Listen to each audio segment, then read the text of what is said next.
اور خلق یعنی حضور کی صورت کو بھی سب سے خوبصورت کیا. نہ حضور کی صورت جیسا کوئی ہے، نہ حضور کی سیرت جیسا کوئی ہے. قرآن اس چیز کی گواہی دے رہا ہے. آپ سب سے بلند اخلاق پر پیدا کیے گئے. آؤ میں آپ کو بتاؤں. ام المومنین عائشہ صدیقہ رضی اللہ تعالیٰ عنہا سے پوچھا گیا، ماں آپ بتائیں رسول اللہ صلی اللہ علیہ وسلم کے اخلاق کیسے تھے؟ حضرت عائشہ صدیقہ فرماتی ہیں کان خلقہ القرآن، ان کے اخلاق تو پورا قرآن ہے. حضور صلی اللہ علیہ وسلم کے اخلاق قرآن ہے. حضرت عائشہ فرماتی ہیں قرآن حضور کے اخلاق ہیں پورے ہیں. میں یہ کہتا ہوں اپنے تو اپنے غیر بھی اس بات سے متاثر ہیں کہ نبی پاک صلی اللہ علیہ وسلم کے اخلاق کوئی بناوٹی اخلاق نہیں تھے. آپ کے کردار، آپ کا کیریکٹر جو ہے وہ کوئی تکلف سے تصنع سے آنے والا نہیں تھا. یہ نیچرلی اللہ تعالیٰ نے اس اعلیٰ اخلاق پر آپ کو پیدا کیا تھا، بلند اخلاق پر آپ کو پیدا کیا تھا. آپ عربوں میں جو حضور کے جانی دشمن تھے ان سے بھی اگر کوئی چیز پوچھ لیں بتا دیں گے. اس زمانے کے جو مکہ کے کفار جو جان کے درپے تھے، تلواریں سونتے کھڑے رہتے تھے کہ قتل کر دیں، لیکن ان سے پوچھیں کیا محمد صلی اللہ تعالیٰ علیہ وسلم کے اخلاق کیا ہیں تو وہ کہتے ہیں ہماری دشمنی اپنی جگہ پر، لیکن آج تک ہم نے کبھی ان کو جھوٹ بولتے نہیں سنا، نہ کبھی امانت میں خیانت کیا، نہ کسی کو فحش بات کرتے ہوئے دیکھا، نہ کسی کو گالی دیا، نہ کبھی وعدہ خلافی کیا، نہ کسی کو ترچھی نگاہ سے دیکھا، نہ کسی کے ساتھ ظلم کیا. یہ حضور کے اخلاق ہیں. نبی پاک صلی اللہ علیہ وسلم نے امت کو یہ تعلیم دی من لم یوقر کبیرنا ومن لم یرحم صغیرنا ومن لم یوقر کبیرنا فلیس منا. جو ہمارے چھوٹوں پر رحم نہیں کرتا اور بڑوں کی عزت نہیں کرتا وہ ہم میں سے نہیں ہے. یہ اخلاق نہیں ہے تو اور کیا ہے؟ یہ اعلیٰ کردار ہیں نبی پاک صلی اللہ علیہ وسلم کے. حضرت سلمان فارسی رضی اللہ تعالیٰ عنہ ایک بار استنجا کے لیے بیٹھے ہوئے تھے. یہودی دیکھ کر کے مذاق اڑا رہے تھے. حضرت سلمان فارسی رضی اللہ تعالیٰ عنہ ڈھیلا استعمال فرما رہے تھے اپنے استنجا کو سکھانے کے لیے. یہودی کہنے لگے یہ کیا طریقہ ہے؟ تو حضرت سلمان فارسی نے کہا کہ ہاں ہمیں رسول اللہ صلی اللہ علیہ وسلم نے اس بات کی تعلیم دی ہے کہ استنجا کو ہم یا تو ڈھیلے سے، پتھر سے یا پانی سے سکھا لیں، دھو لیں. یہودی ہنسنے لگے، ٹھٹا مار کر کے کہنے لگے اچھا تمہارے رسول کے پاس تم استنجا کے مسئلے بھی وہ بتا دیتے ہیں، یعنی یہ مسئلے ایسے ہیں جس کو وہ سمجھتے ہیں کہ عیب ہے اس کو بتانا.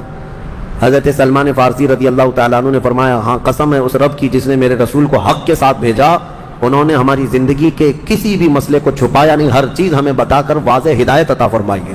اور اسلام ہے جو کسی مسئلے کو چھپاتا نہیں اور نہ ہی اس میں کوئی شرم و حیا کی بات ہے. غلط کاریوں میں پڑھنے سے تو بہتر ہے کہ مسئلے کی حقیقت معلوم ہو جائے، دوسرے قوموں میں ڈھونڈ کر کے لا کر کے دکھا دیں.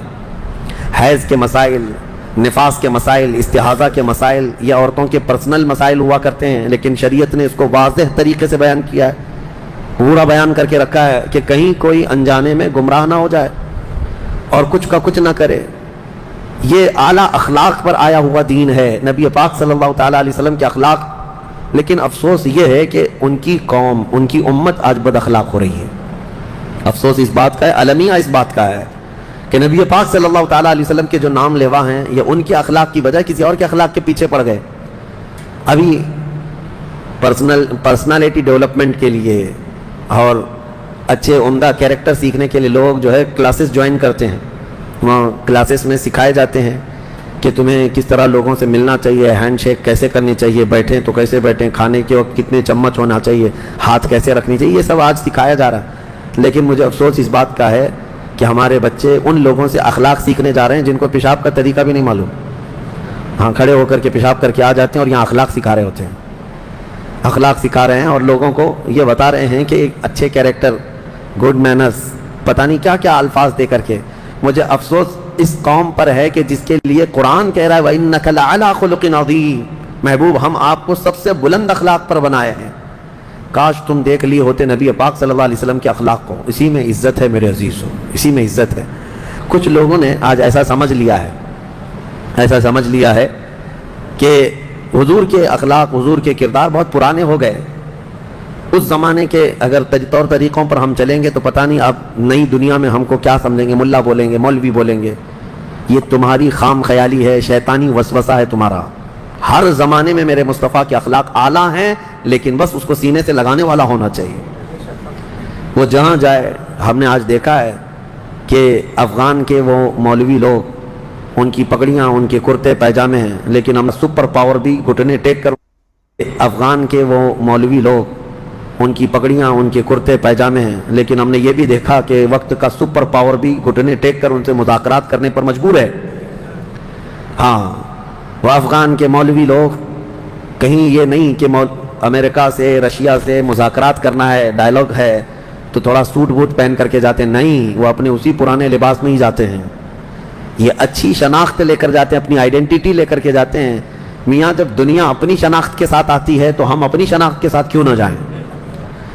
آج انگریز ننگے گھوم کر کے فخر کرتے ہیں، تم اپنے نبی کے اخلاق پر کیوں نہیں فخر کر سکتے؟ اور نوجوانوں کو میں ایک جملہ کہتا ہوں، آج لوگ چوٹی رکھ کر کے شرماتے نہیں، تمہیں داڑھی رکھنے میں کیوں شرم ہے؟ چوٹی والوں کو شرم نہیں آتی، اور داڑھی والوں کو کیوں شرم آتی؟ داڑھی مرد کی شان ہے، نبی پاک صلی اللہ تعالیٰ علیہ وسلم کی وجاہت ہے یہ۔ اور آپ دیکھیں بہت سارے لوگوں کو ایسا لگتا ہے کہ نہیں، یہ زمانے کے تقاضوں کے اعتبار سے نہیں، یہ دنیا نے تمہیں اس طرح دماغ میں بٹھا رکھا ہے، یہ میڈیا، یہ فیشن، انہوں نے اس طرح بنا رکھا ہے کہ نہیں، تمہیں عورت بن کے رہنا ہے، عورتوں کو مرد بن کر کے رہنا ہے۔ انہوں نے الٹ کر کے رکھا ہے دجالی نظام لانے کے لیے، اور مردوں کو یہ سوچنا بھی چاہیے۔ میں اس لیے کہہ رہا ہوں کہ میرے مصطفیٰ کریم صلی اللہ تعالیٰ علیہ وسلم کے اخلاق میں سے ہے۔ کسی بھی صحابہ اکرام کی زندگی دیکھو، اولیاء اکرام کی زندگی دیکھو، وہ حضور اکرم صلی اللہ علیہ وسلم کی ان اخلاق کے پیچھے چلے، انہوں نے عزت پائی۔ کچھ تو رکھتے داڑھی، اور یہ داڑھی بھی بڑی ضدی ہے، بڑی ضدی ہے، بیچارہ صاف کر کر کے داڑھی کو بولتا ہے نہیں میں مرد نہیں ہوں، وہ بار بار اگ کر کے بتاتی ہے نہیں تو مرد ہی ہے، وہ پھر آتی ہے روزانہ اور پھر بولتی ہے نہیں تم مرد ہو گئے، اور یہ اس کے ساتھ لڑتا ہی رہتا ہے، لڑتا ہی رہتا ہے۔ بس یہ ہے کہ چہرے پر اتنے ہوں کہ دور سے دیکھنے پر آپ کا چہرہ مردانہ نظر آئے، اتنی داڑھی تو رکھے، اتنی تو ہو کہ دور سے نظر آ جائے کہ اس کے چہرے پر بال ہیں۔ نبی پاک صلی اللہ تعالیٰ علیہ وسلم کی سنت سمجھ کر کے میرے عزیزوں،